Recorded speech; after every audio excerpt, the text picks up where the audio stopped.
اگرچہ بھٹکے ہوئے ہیں لیکن کبھی بھولی ہوئی منزل بھی یاد آتی ہے راہی کو، اور بھٹکے ہوئے آہو کو پھر سوئے حرم لے چل۔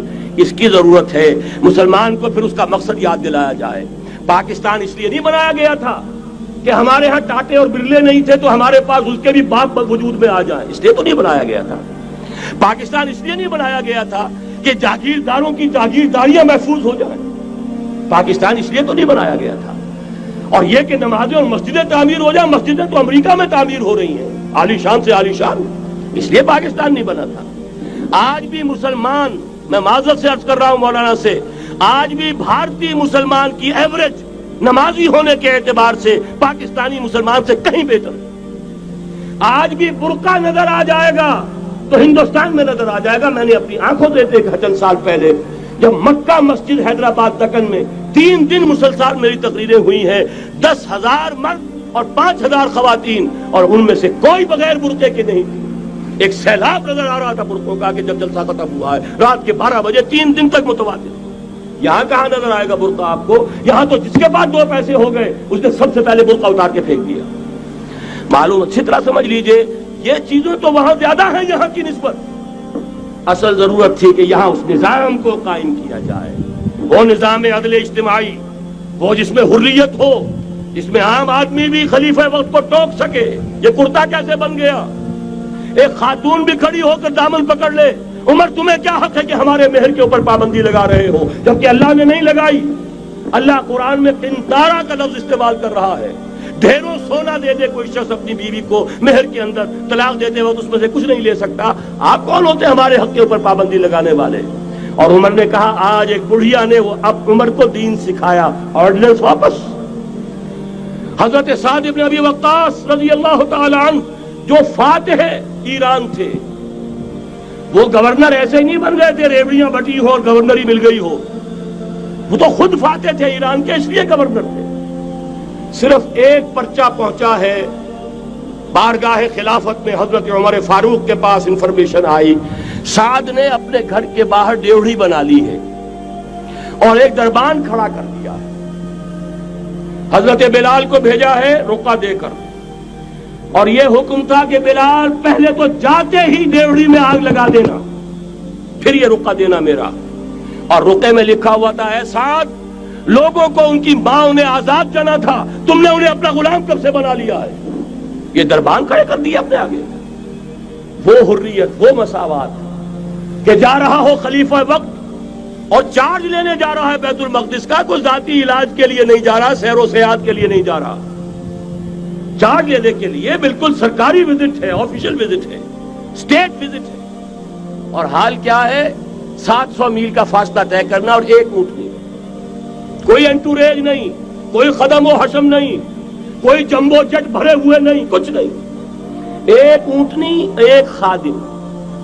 اس ایک اونٹنی پر چونکہ راستے کا راشن بھی ہے لہذا 2 آدمی نہیں بیٹھ سکتے، ایک بیٹھ سکتا ہے۔ ایک منزل خلیفہ وقت بیٹھا ہوا ہے اوپر اور خادم نکیل پکڑ کر چل رہا ہے، اگلی منزل خادم اوپر بیٹھا ہے اور خلیفہ وقت عمر بن الخطاب رضی اللہ تعالی عنہ اور وہ آگے آگے نکیل پکڑ کر چل رہے ہیں۔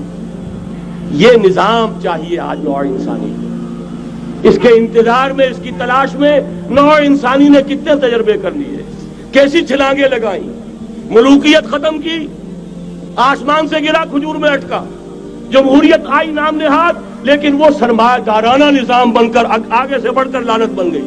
پہلے جاگیردار مسلط تھا، اب سرمایہ دار اور کارخانے دار مسلط ہو گیا۔ اس سے نکلنے کے لیے زور لگایا، کمیونزم کی طرف گئے، چھلانگ لگائی، اب ایک پارٹی ڈکٹیٹر بن کر بیٹھ گئی۔ انسان رست از یک بنتا افتاد در بندے دیگر، ایک چیز سے غلامی سے نجات پاتا ہے دوسری میں پھنس جاتا ہے۔ اور کیوں؟ کہ وہ نظام عدل اجتماعی جو محمد عربی کو دے کر بھیجا گیا تھا، اس کے کسٹوڈین سوئے ہوئے، اس کے کسٹوڈین کو اندازہ ہی نہیں۔ یہ نسخہ تو ہمارے پاس تھا، ہمیں عمل کرنا تھا اور دنیا کے سامنے پیش کرنا تھا۔ پاکستان بنایا اس لیے گیا تھا کہ ہم اس کا ایک نمونہ دنیا کے سامنے پیش کریں گے۔ قائد اعظم نے فرمایا تھا کہ ہم یہ چاہتے ہیں کہ پاکستان کی صورت میں عہد حاضر میں اسلام کے اصول حریت و اخوت و مساوات کا ایک نمونہ قائم کر کے دکھائیں۔ کہاں ہے وہ؟ بھٹک گئے، سو گئے۔ وَلَنُذِيقَنَّهُم مِّنَ الْعَذَابِ الْأَدْنَىٰ دُونَ الْعَذَابِ الْأَكْبَرِ، بڑے عذاب سے پہلے چھوٹا عذاب کا مزہ چکھائیں گے، لعلہم یرجعون، شاید کہ لوٹ آئیں۔ کوئی عجب نہیں اس عذاب الادنیٰ کے بعد ہم جاگے نہیں، ہوش میں نہیں آئے، کوئی عجب نہیں کہ بڑے عذاب کا کوڑا ہماری پیٹھوں پر برس جائے۔ لیکن مجھے یہ یقین ہے، نوٹ کر لیجئے، اگر یہ دوسرا امکان ہو گیا، خدا نہ خواستہ اللہ کے عذاب کا کوڑا ہماری پیٹھ پر برسا، مجھے یقین ہے اللہ ہندوؤں کو مسلمان بننے کی توفیق دے گا، لیکن اسلام کا بول بالا اسی خطے سے ہوگا۔ تاریخ میں یہ ہو چکا ہے آیا فتنہ تاتار کے افسانے سے، پاسباں مل گئے کعبے کو صنم خانے سے، تاتاریوں کے ہاتھوں کروڑوں مسلمان قتل ہوئے، لیکن اسلام نے تاتاریوں کو فتح کر لیا، اور پھر اسلام کا مسلمانوں کا دوسرا دور عروج انہی تاتاریوں کی مختلف شاخوں کے تحت ہوا۔ وہ تاتاری ہی تو تھے، وہ سارے ہورس، ٹرکش ہورس، ترکان تیموری، ترکان سبوی، ترکان سلجوقی، ترکان عثمانی، وہی تو سٹاک تو وہی ہے آیا فتنہ تاتار کے افسانے سے، پاسباں مل گئے کعبے کو صنم خانے سے، اس لیے کہ حضور نے فرمایا مشرق سے ہوگا، جہاں سے فوجیں چلیں گی، تو کوئی عجب نہیں۔ بہرحال یہ دو امکانات ہیں، لیکن اس کا فیصلہ تیرے ہاتھوں میں ہے، دل یا بدن، سیدھی بات۔ اگر تو اب بھی ہم ٹھیک ہو جائیں، جاگ جائیں، ہوش میں آ جائیں، قوم یونس کی طرح توبہ کر لیں، تو بغیر عذاب کے کوڑے کے رحمت خداوندی ہم پر سایہ کرے گی۔